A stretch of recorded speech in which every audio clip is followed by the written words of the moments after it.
This is the Morning Drive Podcast from Double T 97.3, presented by Cantex Roofing and Construction. I'm Mike Hebert, owner of Cantex Roofing and Construction. Every day is game day, and we'll get it right when it comes to your roofing, construction, windows, and mirrors. Call Cantex Roofing and Construction today. Together, we are one serving you. Thank you for being with us today. Jamie, they're expecting a sold-out crowd. I wonder what the split will be between the Red Raider faithful and the Houston Cougar patrons. I'm sure you'll see a lot of Red Raiders there. I don't know that it'll be 50-50, but I think you'll see a lot of Red Raiders there. Okay. 60-40? 70-30? I mean, how Maybe many? 70-30, maybe. You know, could there be football fever there in Houston for the Cougars, Jeff? No. Do I think it could be 70-30? Mm-hmm. Yes. Okay. Anything really stand out for you with Coach McGuire yesterday? He was short. Yeah. And that's probably a testament to that he answered a lot of questions very quickly, and got to the point of those questions. And there weren't many questions off the bye week that we were sitting with. Like, what was our big question? How's Baron Morton? Yeah. What do we expect to see from Houston? What are you guys doing about the penalties and the silent count? That was like the first 5 minutes of his 5-6 minutes of his press conference. Mm-hmm. And then it was everybody trying to get a coach to say something for their news stories. Which I'm sorry, the coach isn't there to fill your news story, but whatever. We've all asked questions regarding something we're interested in. Sure. So I'm not like frustrated with any of them. Yeah. I'm frustrated that they were frustrated they didn't get an answer they liked. But it was like normally Joey talks for 30 minutes. We were done in 17. 17. Okay, that was the number. Okay, yeah, it was like you said. It was pretty quick. He said, I thought was kind of interesting his thoughts on for Houston and Oregon State because of the common opponent. He said it was a good game to watch. He said, with them getting down early and then coming back, he said it says a lot about them, from a road standpoint. Something to watch out for is they did block 2 field goals. So, that's something to maybe kind of keep in mind as and hopefully you're not relying on field goals to get you in that spot, to get you a win. But, extra points are also available to be blocked. So he said that could be something to kind of take a look at. He was really high on their 2 defensive tackles and their corners. So he feels like that they've got to be able to run the ball to be successful. And they also have a big tight end. It's a big target, 6'7" tight end. Mm-hmm. So it's not maybe it's not the Houston that we've been accustomed to. They're better. I'm not saying that they're going to be a problem, but they got players too. I think if you play poorly, you can lose this game. Yes, I will agree with it. If you walk in there and shoot yourself in the foot with penalties and turnovers and play stupid football, you will win stupid prizes, which is a loss. Yeah, they're good enough to beat you if you play bad. Mm-hmm. I guess the one interesting thing was when he was asked about what does after making a 56-yard field goal, what does Stone have to do to actually be named the starter? And he's like, he's got to do it again. Like there was a level of comedy there that the kickers are still listed as after a 56-yard field goal. Yeah, which his response was funny. Yeah, but it's odd, right? I mean, it is odd. He's the one taking the kicks. Yeah. So it seems like that's fait accompli. The other thing that was interesting from yesterday was that he said that they've got 7 to 8 guys that are on multi-year deals, including Will Hammond. So they're not necessarily worried about Will going to some other team because he's kind of showcased himself in a couple of games and stood out, and that they're working on X number of others on on multi-year deals, which is, I guess that keeps them from transferring, Jamie, because you would think that if they did leave, that there'd be some kind of clawback on money, that somebody would have to scratch out a check, and maybe at some point in time, another team says to that player, well, we really want you, so we're going to pay that $100,000 for you. And some other team's going to write a check to Texas Tech. I mean, I'm sure that's going to happen at some point in time. I think it's smart that Texas Tech is trying to do what they're doing with the multi-year deals, but and I don't fear a whole bunch this program losing guys. But I also absolutely believe if a kid wants to go, you're going to let him go. He's going to go some way or another. Whether that means he's got to pay money back or whether that means he just doesn't get the rest of his contract. I have a hard time thinking there's going to be some judge that listens to this case and says, nope, you can't play for Alabama. You have to stay at Texas Tech. And Texas Tech's going to be like, yep, haha, you have to come play with us. And this kid's going to be like, well, I guess I'm going to have a great attitude and go stay and play at Texas Tech. Yeah. That's just not going to happen. Sure, yeah. What's going to happen is they're going to find a way for the kid to leave. Yeah. Yeah, and the other thing that's interesting too is you're going to get to a point here in the next couple of weeks where you're halfway through the season, et cetera, and players are going to play their way on to or off of rosters, kind of moving forward.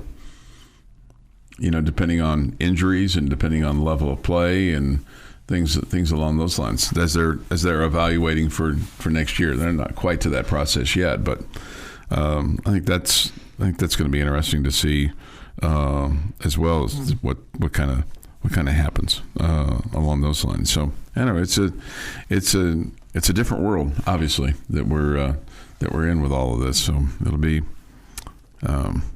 fascinating, interesting. I'm curious about some of that stuff, and some of that stuff I would not use any of those words. I would rather not know. Yeah, I did not use any of those words. But Chuck, you did use all of those words. I did, right? I used them all. And you said you would rather not, but you did. Well, there's sometimes you don't want to see how the sausage is made. Sometimes. I never want to see how the sausage is made. I want to see how it's cooked. Sometimes I get overly curious, and that gets me sometimes in. Just like I don't love talking about coaches' monies, I love even less talking about players' monies. Yeah, I get you.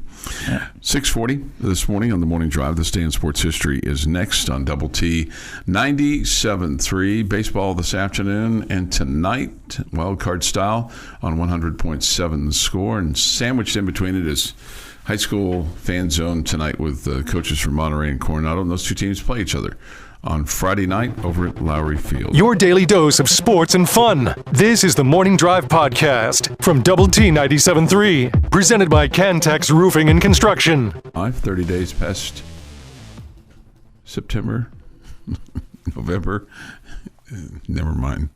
30 days has November, April, June, and September. All the rest have 31 except for February. It's short some. Thank you. I never learned that song. Yeah, thank you. There's also the knuckle trick. The knuckle trick. I use that one. I use. Yeah. Where the top of the knuckle goes 31, and you go across, and then you double up to go back. Because July and August both have 31. Yeah. Again, you're our 1%er. Oh, I don't think those are 1%er things. No, I know, but I mean, you've kind of filled the void here. More often than not. 1927. Yankee slugger Babe Ruth smacks his Major League Baseball then record 60th home run off Tom Zachary in the 8th inning of the Yankees' 4-2 win over the Senators at Yankee Stadium. 1972. Pittsburgh right fielder Roberto Clemente doubles off Mets' John Matlock to become the 11th player to record 3,000 hits. Pirates beat New York 5-0. That would be his last hit, too. I didn't put that in there. I was trying to stay positive after yesterday. I know, but I mean, it's true. It would be his last hit. 1984. California Angel Mike Witt pitches a perfecto against the Texas Rangers, winning 1-0. Don't like that guy. Don't like that guy? Did he become a Yankee at some point in time? And who was he traded for? Oh, he was traded for Dave Winfield. Dave Winfield, yeah. Sorry. Well, Jamie should like this one a little bit better. 1997, New York Yankees' Tim Raines, Derek Jeter, and Paul O'Neill are the first to hit 3 home runs consecutively in the postseason in an 8-6 win over the Cleveland Indians. It's better. Much better. And I know he likes this one, without hesitation. 2006, Robert Johnson's third touchdown catch from Graham Harrell with 26 seconds left gives Texas Tech a 31-27 win over the Fighting Texas Aggies. Oh, there we go. I think I've told the story before. I was in Brenham that day calling Tyler Junior College facing off with the Blinn College Buccaneers. Okay. And Blinn Darren Moore was on that team who played for the Red Raiders. Mm-hmm. Blinn just annihilated the Apaches 51-3, and this was one of those games where I was doing the sidelines, and I had my earbud in listening to the Tech game while calling the Tyler Junior College game. And so we go to the post-game show. The games are almost ending nearly at the same time. Okay. And we go to the post-game show, and I ask the coach, I say to the coach, 51-3, I said, was this a situation of lack of effort, lack of execution, or a combination of both? And he says to me, sounds like you answered your own question, and he walks away. So he's mad. That was my first question. Okay. So he's mad. He's mad. So he walks away, and I go up to the press box, and 2 guys I'm calling the game with, the guys that are in the booth, they're in there finishing up the post game show, and I'm sitting outside. Actually, there was no seats, so I was sitting on the floor, just breathing so heavily, just so excited about our win, about Texas Tech's win. Okay, I was so excited. I'm just out of breath with excitement, just wanting to scream and yell, and I can't. Mm-hmm. Okay, and I can't. And one of the guy comes out of the booth, and he's like, "Hey man, don't be sad, don't be upset because he didn't answer your question. He got mad, or he's just mad because he lost the game. Don't feel bad about." I'm like, "What are you talking about? I don't care what that guy said. I don't care what some junior college coach said. We just came back to beat the Aggies. That's all I care about." And they're like, "Oh man, we thought you were down out here." I was like, "Nah, man, I'm excited. I just can't breathe." I was so excited. It is National Mulled Cider Day. If you're wondering what mulled cider is, mm-hmm. It's usually a warm, spiced beverage made primarily by heating apple cider with a blend of spices and citrus fruit. A popular seasonal drink. Are you a sipping cider kind of guy? I can sip cider. It doesn't gross me out or anything like that, but I'm never going to choose it. But it's kind of fun, once a year, once every other year. Kind of in the fall. I like a cold glass of apple cider. I don't care for it warm. Yeah, I can take either.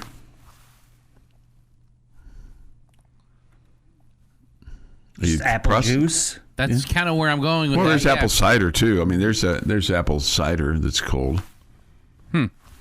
Okay. T-Pain, 41. Fran Drescher is 68. And Jenna Elfman, who was Dharma from Dharma and Greg, is 54. God, that was a strange show. Yes, but it was supposed to be. That was the nature of that show. Was the entire show was fish out of water. Yeah. And on this day, 1955, 24-year-old actor James Dean is killed in California when his Porsche he is driving hits a Ford two-door sedan at the intersection. Only one of Dean's movies, East of Eden, had been released at this time of his death. Rebel Without a Cause and Giant opened shortly afterwards. But he was already on his way to stardom, and the crash made him a legend. The driver of the other car, 23-year-old California Polytechnic State University student Donald Terpspeed, was dazed but mostly uninjured. Dean's passenger, German Porsche mechanic Rolf Wurstrich, no way I got that right, was badly injured but survived. Okay. And that is this day in sports history. Stay in sports history. Thank you, Jeff. 6:51 this morning here on the Morning Drive. We talked about Willie Mays and his catch in the World Series, the 51 World Series, off of Vic Wirtz.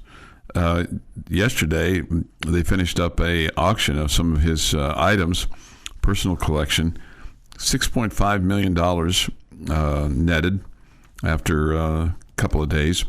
944 items from Willie Mays. This is per his wishes. And this is pretty cool, though you kind of wonder if some of those things shouldn't have gone to a museum somewhere, but maybe their own personal museum for the people that bought them. But all the proceeds go to delivering education, training, and health services for youth through his Say Hey Foundation, which Mays founded in year 2000. So it wasn't money that his family was netting or things like that. It went to serve a good purpose. That's cool. But among the things that were sold was his MVP award from 1954, his Silver Slugger Award. I guess it was the 54 World Series. I think that's right. His World Series ring, that went for $458,250. His uniform that he wore during the All-Star game in 1962. They say, and possibly the World Series. From the 65 season, his MVP, his Babe Ruth Sultan of SWAT Award. So he had a lot of stuff, including Stutz Black Hawk 6, which was built for him, and it includes a placard that says "Built for Willie Mays," and then signed Willie Mays documents. It sold for $45,000. It was from 1977. And then he had a Presidential Medal of Freedom that he was awarded by President Obama back in 2015. That was sold as well. So anyway, all that money going to his foundation and will serve a good purpose. The Morning Drive podcast from Double T 97.3 is presented by Cantex Roofing and Construction. With Jamie Lent and Jeff McGuire, I'm Chuck Heinz. You were talking in This Day in Sports History about a game that you did with Tyler and Blinn Junior College back in the day. Willie Fritz was a head coach at Blinn at one point in time in his career. Okay. So he spent time as a head coach at Tulane, Georgia Southern, Sam Houston State, Central Missouri State, and Blinn. What years was he at Blinn? 93 to 96. Yeah. Those were my times here, so I wasn't there then. Yeah, you had missed him. Won a couple of national titles at Blinn in 95 and 96. So, and his dad was a head football coach too back in the day. So he's been around. He's an older guy in comparison to Coach McGuire and some of these other Big 12 coaches. When he came into the Big 12, he's 65. So. He's not like an old man, but that's a little bit older than when you come in and get your first big Power 4 job like that. Sure, no doubt. So Coach Joey McGuire was asked about the false starts and how they're addressing the false starts, especially those that came from the Utah game, and here's his thoughts on that. One thing we spent all week, and I wish we'd have done it the week before, we spent all week working our silent count and perfecting that. We've got to get better at that. We're going to play in a hostile environment. I'm sure Houston's going to be a loud place, and we've got to go to Arizona State. That's going to be a loud place to play. K-State, it's a great environment, and so that's one thing that we looked at. And then, continuing to take the ball away, continue to punching at the ball and creating turnovers, and then, offensively keep getting better running the football. I think we've got a strong 1-2 punch in Cam and Jacoby, and I think finding the right run, Coach Cochran and Clay McGuire and Garrett, they all really, looked at that of like, what's the best thing we're doing right now, running the football, and building off of that. So that's a point of emphasis. Those pre-snap penalties. I mean, they just kill you. They kill your momentum. They kill your play calling. They kill your field position. It's just they're killer, silent killer. Yeah, they're to me no more or less killer than actual real penalties within the course of the game. I mean the pre-snap ones. I mean penalties. Period. It's not just pre-snap. Yeah, all of them. Yeah. All of them kill you. No, there's no doubt. And It's not that the pre-snap are more frustrating because they're like, okay, you just weren't prepared here or whatever. But again, all penalties kill you. Coach Mac Leftwich was asked about it as well, and he said they didn't use the silent count against Utah. He said, at the end, the crowd was, because he was asked about it at the end, did they use the silent count? He's like, well, at the end, the crowd was taken out of the game, so really they didn't need to do that. He said, want to eliminate the pre-snap. We're harping on it, looking at it every day in practice. When people harp on things, that's when you know that it's really irritating to your superior, whether it's your parents or your boss or your spouse. I just remember, like, hey, you don't have to harp on it. Because, like, when you say that back to somebody, hey, you don't really have to harp on it. Because that sometimes gets you in as much trouble for, committing the whatever act that you're committing. Sure. It's like, because that's like, it's like you're talking back to your spouse, your parent, your boss, whomever. Well, you don't have to harp on it. I got it. It's like, well, because that's usually a kind of a negative when you're getting harped on, and then when you say, hey, you don't have to harp on it, then it kind of creates some irritation back between both sides. It's when you should say, well, I would flute it, but it wouldn't make any sense. Right. I have a tendency to, if somebody's harping on something, hey, you don't have to harp on it. Right, and just use a flute instead. My tone of voice sometimes is not it's probably a better as sounding instrument anyway. Friendly coming back on that. I don't know if it was Coach McGuire or Coach Leftwich. I think it was McGuire that said this. They talked about the players being, one of the things, being in their stance too long, especially the linemen. And so I think they're going to try to do a better job of not having them set for so long, and maybe that's been one of the things that's causing them a problem of just having to stay in their stance for so long, that creating that little twitch that seems like it doesn't take much to get a motion penalty called on you. Yeah, maybe that's something that can help. Mm-hmm. So that's just kind of one thing that they're looking at there. 7:20 this morning here on the morning drive. This person says this sounds like this is coming from Coach McGuire. Texas Tech will be ready for Saturday. Okay, Houston will be rushing to stop the throw to stop the scoring. Okay. This, I agree with you, Jamie. It has to be a big game or a rival. You can have a trap game before a rivalry game. Yeah, and we really, this year, when you kind of look at the schedule, I guess your true rivalry game, so to speak, is Oklahoma State. But even that doesn't necessarily feel like a rivalry game this year, given how they've, fired their coach and not really having the best of seasons. And but when you look at Oklahoma State on October the 25th, and then the next week you're playing at Kansas State, depending on how K-State is playing at that point in time, potentially, I guess Oklahoma State could be potentially a trap game that you might look past them to try to win a road game. Potentially, maybe. Mm-hmm. But that's stretching it some, I think. Mm-hmm. So how about this little nugget from the notes, Jamie? Texas Tech will be looking for its back-to-back road wins to start league play for only the second time since 1960. Now, I don't know what year the other time it was. I wonder how many times you've actually had to play back-to-back road games to start Big 12 play. That was when we saw that, I was like, that's in the interesting department. Mm-hmm. I just don't know how interesting. How many times it's been. Yeah. I would guess they wouldn't make you do that very often. Mm-hmm. Yeah. But still, I mean, that is curious. It just speaks to, one, how difficult it is to win on the road. Mm-hmm. Your opponents in your conference play, whether it was Big 12 or Southwest Conference, because that would go back to Southwest Conference, how difficult that's been, and that every coach probably that's ever coached anywhere, winning on the road is hard. I mean, I don't care if it's no matter what conference you're in, or what sport, or what level, if it's pros or college, high school. It's hard to win it's hard to win on the road.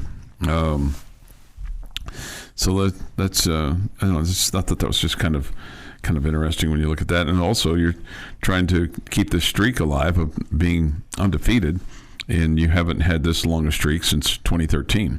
So it's been some time since you've had this quote level of success, and it does feel like that this snowball keeps getting bigger and bigger and bigger in terms of energy of the fans and the community and everybody behind this football team, especially when you think about, already having these sellouts, and your game next week against Kansas is sold out as well, and the one after that. Yeah, the one after that. That's Oklahoma State. Yeah. Yeah. So the reason it's snowballing, the reason, right? Right, because we're winning. Because there's a 0. Yes, no, when I got it. When it goes to a 1, you run into a wall and it stops snowballing. It's kind of disappointing that the bye week, where it came, just to feel like it kind of slowed things down a little bit. So we got to get it ramped back up again this week. So far, the only thing that stopped the Red Raiders is, the schedule. Yeah. Yeah, but I think they were glad to have that bye week because it allowed them. Absolutely, no question. I'm just talking about the ramping of excitement. Sure, the fan base and things along those lines. Your daily dose of sports and fun. This is the Morning Drive Podcast from Double T 97.3, presented by Cantex Roofing and Construction. Jamie's question of the day on Double T 97.3 is brought to you by Connecticut of West Texas. All right, gentlemen, pretty simple question for you here today. Mm-hmm. I want you to list off the teams that you still feel like have a legitimate chance to make the Big 12 championship game. Okay. So ultimately, I want to see how many we each have. Okay. Let me just pull up the standings here real quick so I can kind of make sure I'm getting everybody in. I think Iowa State. I think Arizona State. I think BYU. Texas Tech. I think, without looking at schedules, I think Baylor. So, and outside, I'll say Kansas, but they've really, really got to improve defensively. Offensively, they're a good enough team, but defensively, I'm not sure they could stop. I don't even want to insult a team here in town by saying X high school, because I'm not sure they can stop anybody. So 1, 2, 3, 4, 5. I'll say 5. Okay.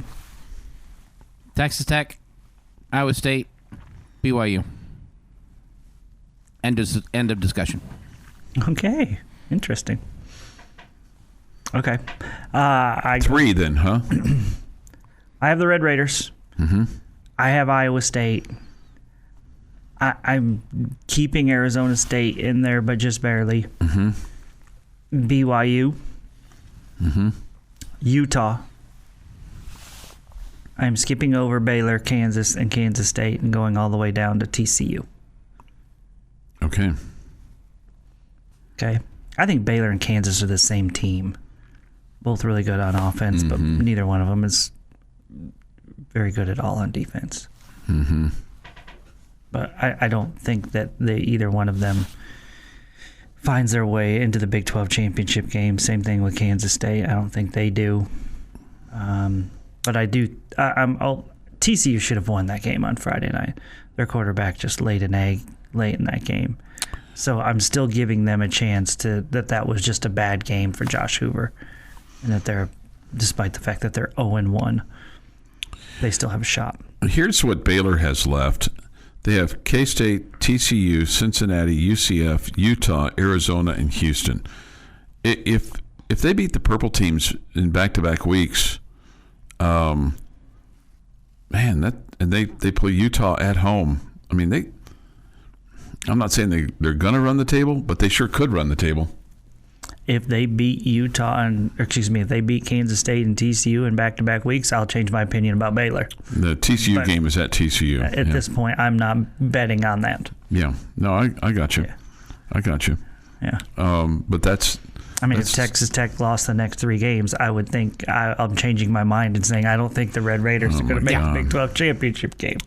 Let's not do that, though. Yeah, let's not. No. We don't need to test that theory. For TCU, this is who they have left. They have Colorado, K-State, Baylor, West Virginia, Iowa State, BYU, Houston, and Cincinnati.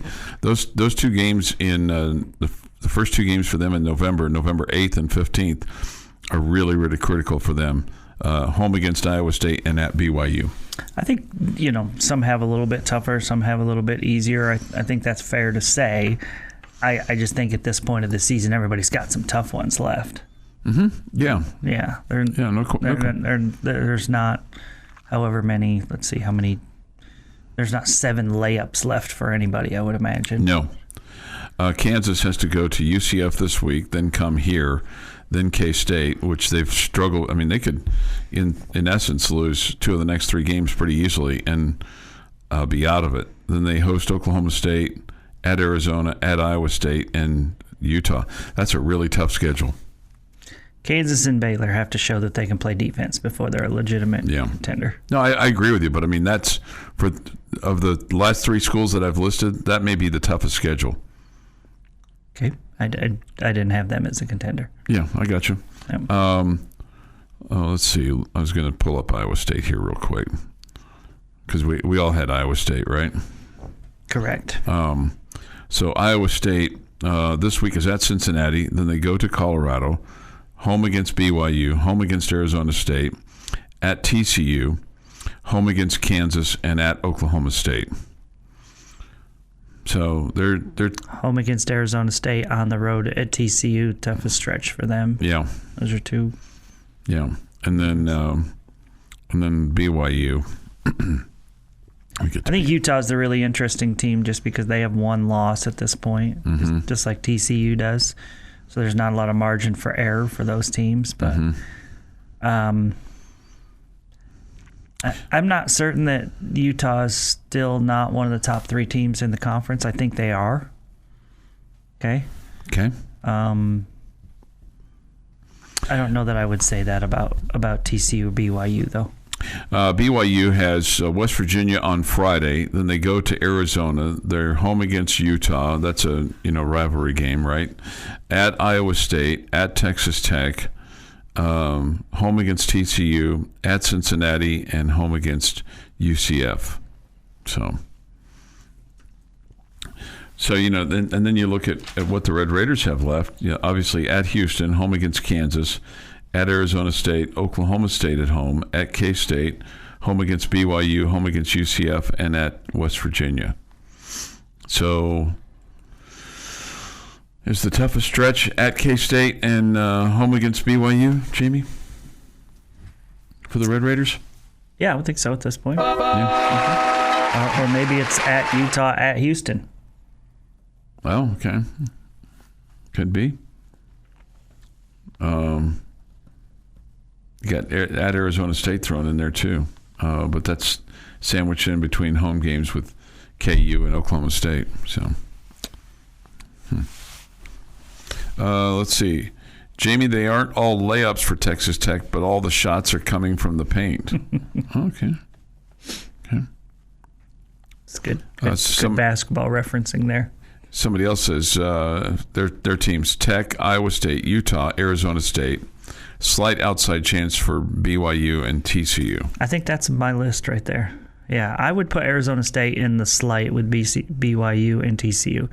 I think it's Tech, Iowa State, and Utah that have the best chance. Okay. It's 2 seats at the table and 3 playing Ring Around the Rosie. Which one gets left out? Okay. Mm-hmm. I like your chances. The hokey pokey. I don't think anybody's turning themselves around. Okay. And I'm definitely not putting 1 foot in, 1 foot out. No, if my foot's going in, it's staying there. It's staying there. Okay. In the tire, right? This is the Morning Drive Podcast from Double T 97.3. Presented by Cantex Roofing and Construction. 37. Trips on the far side. Harrell back to throw, going deep down the sideline for Robert Johnson. And he got it! Touchdown, Red Raiders! Robert Johnson, touchdown, Red Raiders! Get off the field. Oh, my. Can you believe it?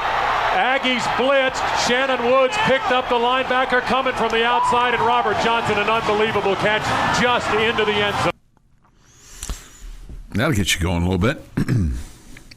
John was absolutely right. The block from Shannon Woods, he's on the right side, and he steps across Harrell's front and picks up the blitz on the left side. It's fantastic, but Graham's pass was, it was dropped into a bucket. Yeah, man. Just spot on. Couldn't have been more perfect. Mm-hmm. Man, we nearly blew that game. We were dominating that game. We fumbled at the goal line. We gave up a kickoff return for a touchdown, I believe. We're dominating the game, and all of a sudden we're losing. And that was the stay in history, right?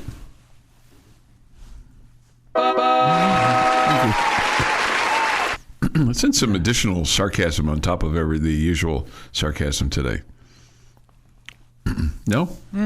Okay. I don't know. Just normal amount. I just know that's one of my favorite Red Raider wins. Okay. All right. Well, I'm glad that glad Jeff was able to pull that up. And John, get off the field! There must have been some sideline guys that had jumped onto the field. Yeah. So, but you're always directing traffic, right? Mm-hmm. Let's see here. Some comments from the Yates Flooring Center. If memory serves me correctly, that was a game that was not on television. Yes, I was thinking. I was going to ask you that question, but I believe that you're correct on that. Yeah. So they sold VHS copies of it. Yeah. And I bought one. Okay. So I do actually have a VCR. I should go watch it tonight. Still do. It's still hooked up and everything. What we should do is hook that VCR up to a computer, run it through the computer to get you a digital copy of it.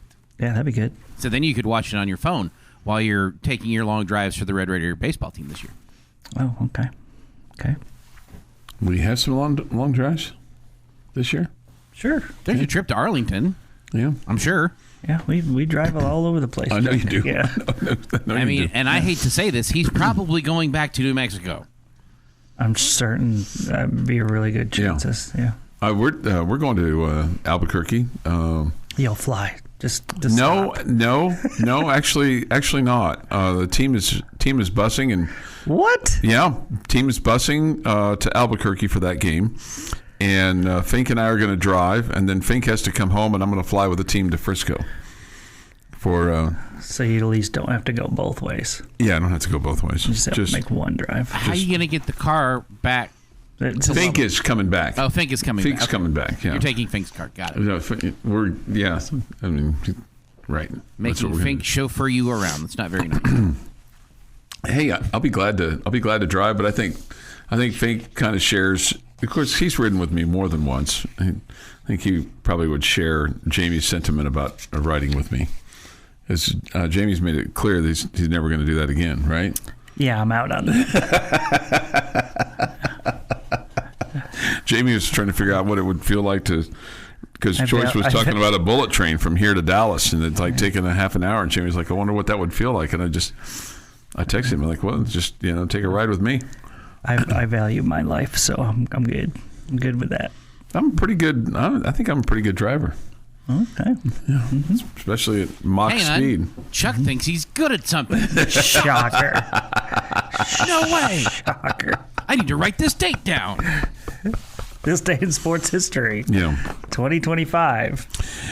Somebody says this, oh my, I love John Harris. Yes, he does a great job. No question. No question about it. That was such an amazing pass.